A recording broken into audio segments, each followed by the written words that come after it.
नमस्कार दोस्तों, कहानी कास्ट ज़िंदगी की कहानियाँ में आप सभी का सादर स्वागत है। आज आप सुनने जा रहे हैं प्रसिद्ध कथाकार मुंशी प्रेमचंद की कहानी सुहाग की साड़ी। कहानी सुना रही हैं इंदु कुमारी। तो चलिए दोस्तों, कहानी सुनते हैं सुहाग की साड़ी। यह कहना भूल है कि दाम्पत्य सुख के लिए स्त्री पुरुष के स्वभाव में मेल होना आवश्यक है। श्रीमती गौरा और श्रीमान कुंवर रतन सिंह में कोई बात न मिलती थी। गौरा उदार थी, रतन सिंह कौड़ी कौड़ी को दांतों से पकड़ते थे। वह हंसमुख थी, रतन सिंह चिंताशील। वह कुल मर्यादा पर जान देती थी, रतन सिंह इसे आडंबर समझते थे।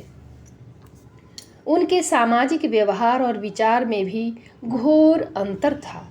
यहाँ उदारता की बाजी रतन सिंह के हाथ थी। गौरा को सहभोज से आपत्ति थी, विधवा विवाह से घृणा, अछूतों के प्रश्न से विरोध। रतन सिंह इन सभी व्यवस्थाओं के अनुमोदक थे। राजनीतिक विषयों में यह विभिन्नता और भी जटिल थी। गौरा वर्तमान स्थिति को अटल, अमर, अपरिहार्य समझती थी। इसलिए वह नरम गरम कांग्रेस, स्वराज्य, होम रूल सभी से विरक्त थी। कहती, ये मुट्ठी भर पढ़े लिखे आदमी क्या बना लेंगे? चने कहीं भाड़ फोड़ सकते हैं। रतन सिंह पक्के आशावादी थे। राजनीतिक सभा की पहली पंक्तियों में बैठने वाले, कर्म क्षेत्र में सबसे पहले कदम उठाने वाले, स्वदेश व्रतधारी और बहिष्कार के पूरे अनुयायी। इतनी विषमताओं पर भी उनका दाम्पत्य जीवन सुखमय था। कभी कभी उनमें मतभेद अवश्य हो जाता था, पर वे समीर के वे झोंके थे जो स्थिर जल को हल्की हल्की लहरों से आभूषित कर देते हैं। वे प्रचंड झोंके नहीं जिनसे सागर विप्लव क्षेत्र बना जाता है। थोड़ी सी सदिच्छा सारी विषमताओं और मतभेदों का प्रतिकार कर देती थी। विदेशी कपड़ों की होलियां जलाई जा रही थीं। स्वयंसेवकों के जत्थे भिखारियों की भांति द्वारों पर खड़े होकर विलायती कपड़ों की भिक्षा मांगते थे, और ऐसा कदाचित ही कोई द्वार था जहां उन्हें निराश होना पड़ता हो। खद्दर और गाढ़े के दिन फिर गए थे। नैन सुख नैन दुख, मलमल और तनजेब तनबेद हो गए थे। रतन सिंह ने आकर गौरा से कहा, लाओ अब सब विदेशी कपड़े संदूक से निकाल दे दो। गौरा, अरे तो इसी घड़ी कोई साइत निकली जाती है, फिर कभी दे देना। रतन, वाह, लोग द्वार पर खड़े कोलाहल मचा रहे हैं और तुम कहती हो फिर कभी दे देना। गौरा, तो यह कुंजी लो, निकाल कर दे दो। मगर यह सब है लड़कों का खेल। घर फूंकने से स्वराज न कभी मिला है और न मिलेगा। रतन, मैंने कल ही तो इस विषय पर तुमसे घंटों सिरपच्ची की थी और उस समय तुम मुझसे सहमत हो गई थी। आज तुम फिर वही शंकाएं करने लगी। गौरा, मैं तुम्हारे अप्रसन्न हो जाने के डर से चुप हो गई थी। रतन, अच्छा, शंकाएं फिर कर लेना। इस समय जो करना है वह करो। गौरा, लेकिन मेरे कपड़े तो ना लोगे ना? रतन, सब देने पड़ेंगे। विलायत का एक सूत भी घर में रखना मेरे प्रण को भंग कर देगा। इतने में राम टहल साइस ने बाहर से पुकारा, सरकार, लोग जल्दी मचा रहे हैं। कहते हैं अभी कई मोहल्लों का चक्कर लगाना है। कोई गाढ़े का टुकड़ा हो तो मुझे भी मिल जाए। मैंने भी अपने कपड़े दे दिए। केसर महरी कपड़ों की गठरी लेकर बाहर जाती हुई दिखाई दी। रतन सिंह ने पूछा, क्या तुम भी अपने कपड़े देने जाती हो? केसर ने लजाते हुए कहा, हाँ सरकार, जब देश छोड़ रहा है तो मैं कैसे पहनूं। रतन सिंह ने गौरा की ओर आदेशपूर्ण नेत्रों से देखा। अब वह विलंब न कर सकी। लज्जा से सिर झुकाए संदूक खोलकर कपड़े निकालने लगी। एक संदूक खाली हो गया तो उसने दूसरा संदूक खोला। सबसे ऊपर एक सुंदर रेशमी सूट रखा हुआ था जो कुंवर साहब ने किसी अंग्रेजी कारखाने में सिलाया था। गौरा ने पूछा, क्या सूट भी निकाल दूं? रतन, हाँ हाँ, इसे किस दिन के लिए रखोगी? गौरा, यदि मैं यह जानती कि इतनी जल्दी हवा बदलेगी तो कभी यह सूट न बनवाने देती। सारे रुपये खून हो गए। रतन सिंह ने कुछ उत्तर न दिया। तब गौरा ने अपना संदूक खोला और जलन के मारे स्वदेशी विदेशी सभी कपड़े निकाल निकाल कर फेंकने लगे। वह आवेश प्रवाह में आ गई। उनमें कितनी ही बहुमूल्य फैंसी जैकेट और साड़ियाँ थीं जिन्हें किसी समय पहनकर वह फूली न समाती थीं। बाज साड़ियों के लिए तो उसे रतन सिंह से बार बार तकाजे करने पड़े थे, पर इस समय सबकी सब आंखों में खटक रही थीं। रतन सिंह उसके भावों को ताड़ रहे थे। स्वदेशी कपड़ों का निकाला जाना उन्हें अखर रहा था, पर इस समय चुप रहने ही में कुशल समझते थे। इस पर भी दो एक बार वाद विवाद की नौबत आ ही गई। एक बनारसी साड़ी के लिए तो वह झगड़ बैठे। उसे गौरा के हाथों से छीन लेना चाहा, पर गौरा ने एक न मानी, निकाल ही फेंका। सहसा संदूक में से एक केसरिया रंग की तनजेब की साड़ी निकल आई, जिस पर पक्के आंचल और पल्ले टके हुए थे। गौरा ने उसे जल्दी से लेकर अपनी गोद में छिपा लिया। रतन सिंह ने पूछा, कैसी साड़ी है? गौरा, कुछ नहीं, तंजेब की साड़ी है, आंचल पक्का है। रतन, तंजेब की है तब तो जरूर ही विलायती होगी, उसे अलग क्यों रख लिया? क्या वह बनारसी साड़ियों से अच्छी है? गौरा, अच्छी तो नहीं है, पर मैं इसे न दूंगी। रतन, वाह, विलायती चीज को मैं न रखने दूंगा, लाओ इधर। गौरा, नहीं, मेरी खातिर से इसे रहने दो। रतन, तुमने मेरी खातिर से एक भी चीज न रखी, मैं क्यों तुम्हारी खातिर करूं? गौरा, पैर पड़ती हूँ, जिद न करो।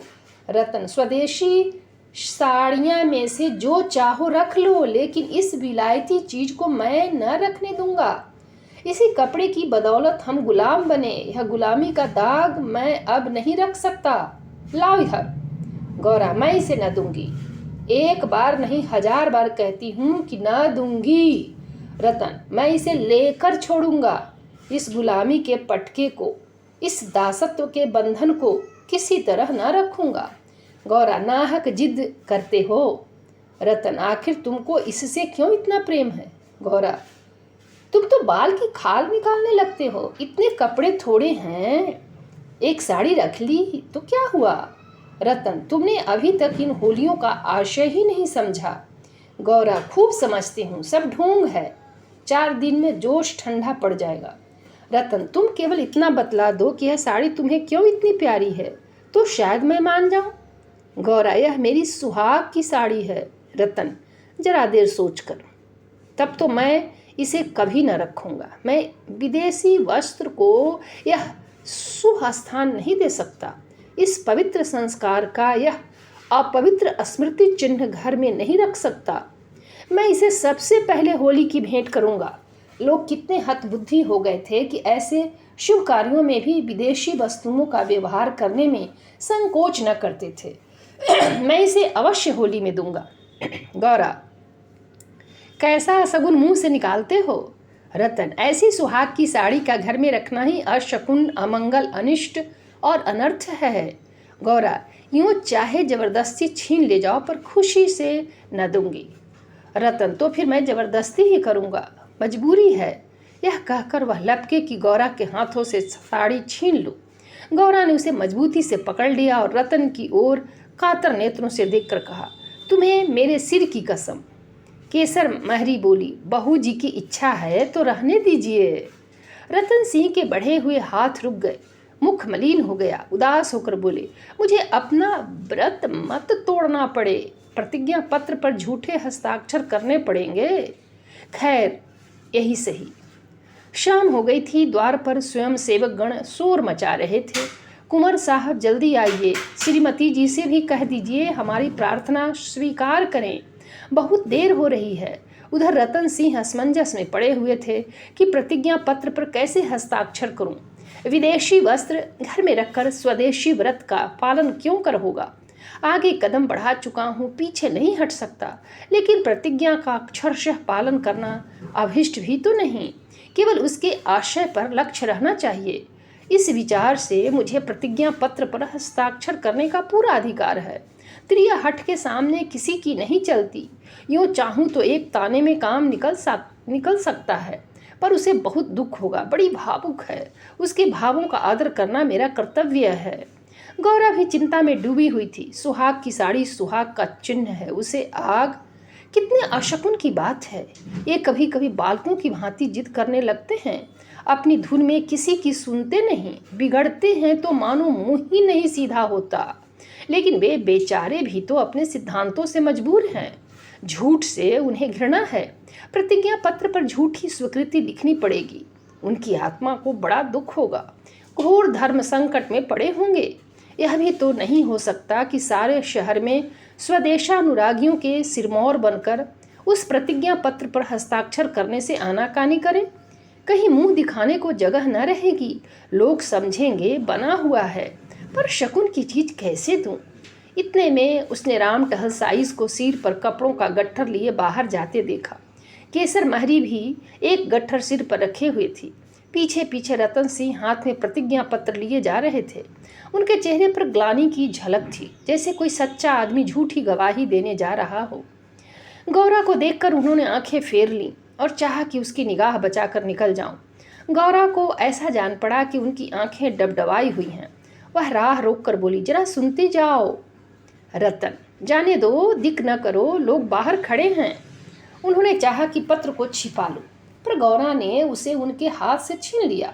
उसे गौर से पढ़ा और एक क्षण चिंता मग्न रहने के बाद बोली, वह साड़ी भी लेते जाओ। रतन, रहने दो, अब तो मैंने झूठ लिख ही दिया। गौरा, मैं क्या जानती थी कि तुम ऐसी कड़ी प्रतिज्ञा कर रहे हो। रतन, यह तो मैं तुमसे पहले कह चुका था। गौरा, मेरी भूल थी, क्षमा कर दो और इसे लेते जाओ। रतन, जब तुम इसे देना अशकुन समझती हो तो रहने दो।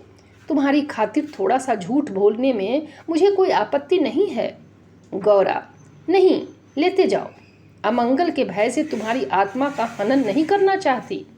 यह कहकर उसने अपनी सुहाग की साड़ी उठाकर पति के हाथों में रख दी। रतन ने देखा, गौरा के चेहरे पर एक रंग आता है, एक रंग जाता है, जैसे कोई रोगी अंतस्थ विषम वेदना को दबाने की चेष्टा कर रहा हो। उन्हें अपनी अहृदयता पर लज्जा आई। हाँ, केवल अपने सिद्धांत की रक्षा के लिए, अपनी आत्मा के सम्मान के लिए मैं इस देवी के भावों का वध कर रहा हूँ। यह अत्याचार है। साड़ी गौरा को देकर बोले, तुम इसे रख लो, मैं प्रतिज्ञा पत्र को फाड़े डालता हूँ। गौरा ने दृढ़ता से कहा, तुम न ले जाओगे तो मैं खुद जाकर दे आऊंगी। रतन सिंह विवश हो गए, साड़ी ली और बाहर चले आए। उसी दिन से गौरा के हृदय पर एक बोझ सा रहने लगा। वह दिल बहलाने के लिए नाना उपाय करती, जलसों में भाग लेती, सैर करने जाती, मनोरंजक पुस्तकें पढ़ती, यहाँ तक कि कई बार नियम के विरुद्ध थिएटरों में भी गई। किसी प्रकार अमंगल कल्पना को शांत करना चाहती थी, पर यह आशंका एक मेघमंडल की भांति उसके हृदय पर छाई रहती थी। जब एक पूरा महीना गुजर गया और उसकी मानसिक वेदना दिनों दिन बढ़ती ही गई, तो कुंवर साहब ने उसे कुछ दिनों के लिए अपने इलाके पर ले जाने का निश्चय किया। उसका मन उनके आदर्श प्रेम का नित्य तिरस्कार किया करता था। वह अक्सर देहातों में प्रचार का काम करने जाया करते थे, पर अब अपने गांवों से बाहर न जाते, या जाते तो संध्या तक जरूर लौट आते।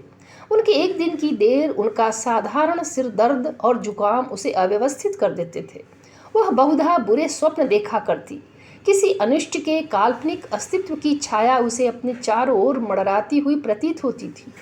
वह तो देहात में पड़ी हुई आशंकाओं की कठपुतली बनी हुई थी।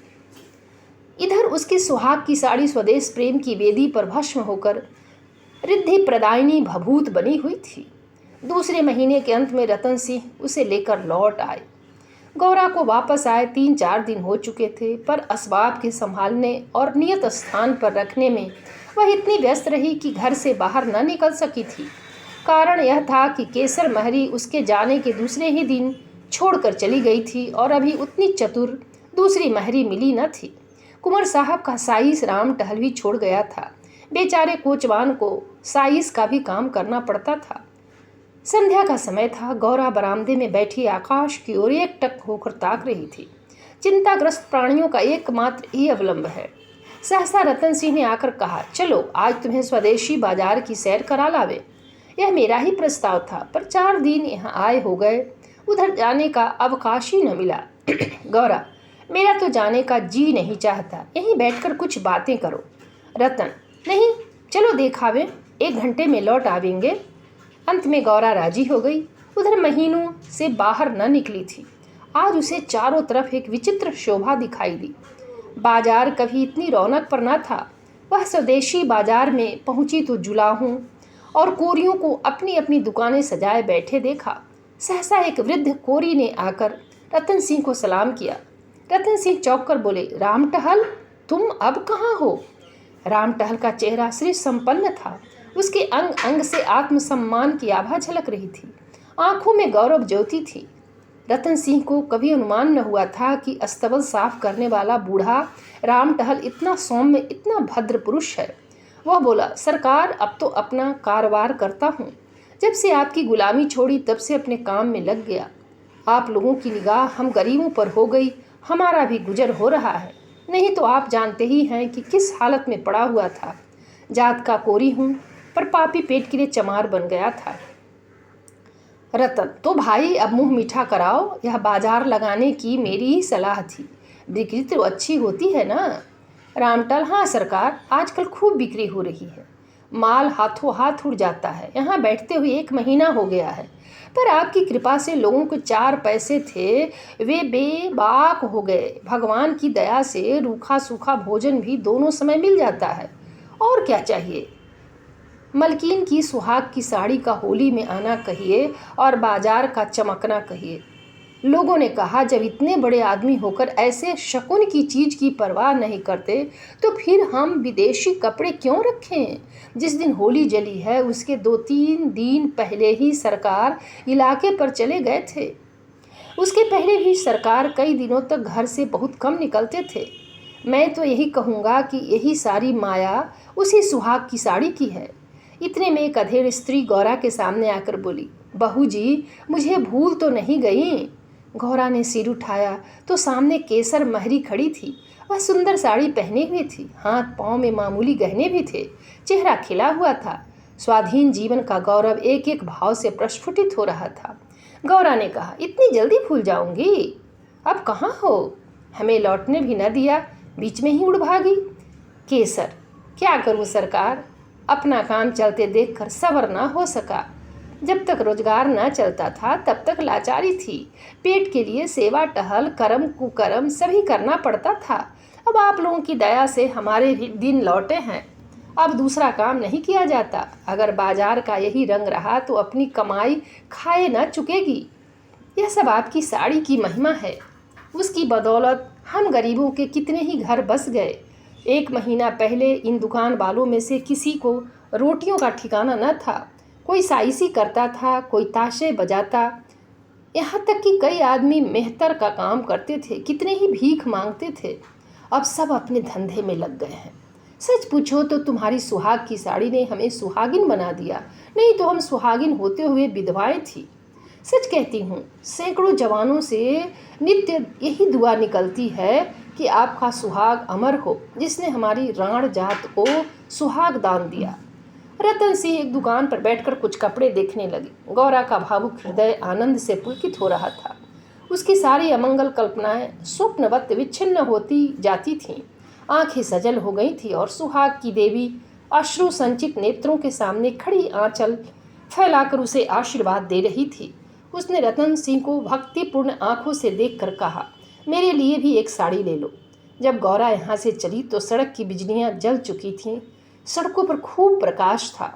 उसका हृदय भी आनंद के प्रकाश से जगमगा रहा था। रतन सिंह ने पूछा, सीधे घर चलूं? गौरा, नहीं, छावनी की तरफ होते चलो। रतन, बाजार खूब सजा हुआ था।